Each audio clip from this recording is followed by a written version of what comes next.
মানে ইউপিপিএলৰ কি হ'ব নহ'ব এইটো ইউপিপিএলে ক'ব।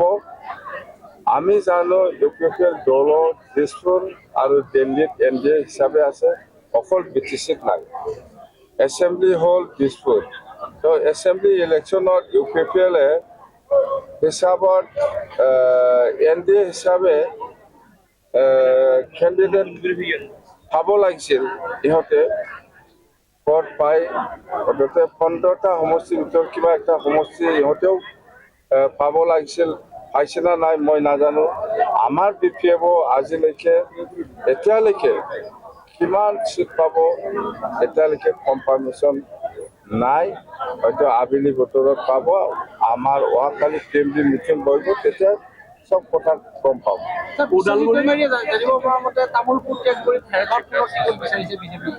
নাই, এইটো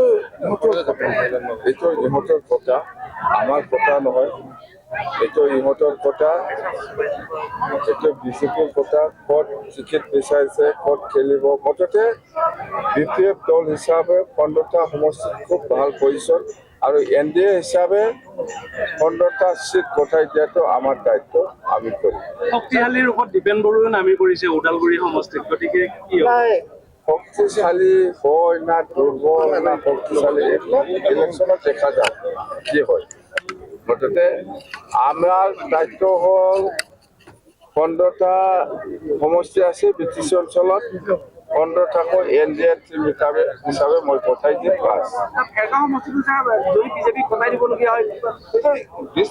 BPF বুলি নহয়, আমি NDA।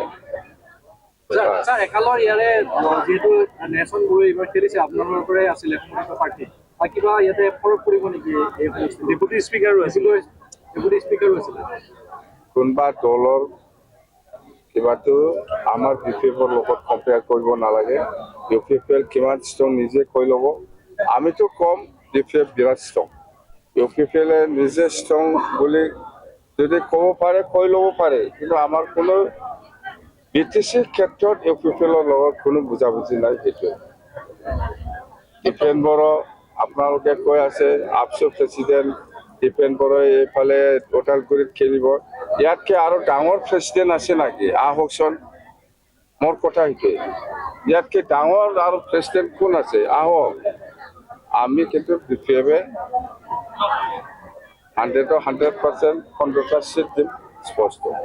ছাৰ, কংগ্ৰেছ দলটোৰ পৰা সকলো মানুহ ওলাই গৈ আছে।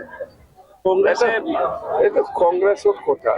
কংগ্ৰেছৰ পৰা বহুত মানুহে দল ত্যাগ কৰি পেলাই ক'তবা BPF, ক'তবা BJP, ক'তবা ইউপিপিএল এনেকুৱা সোমাই থকাটো মই দেখিছোঁ।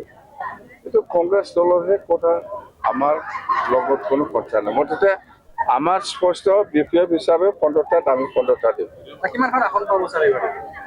100 NDA হিচাপে 100টাৰ তলত নাপায়।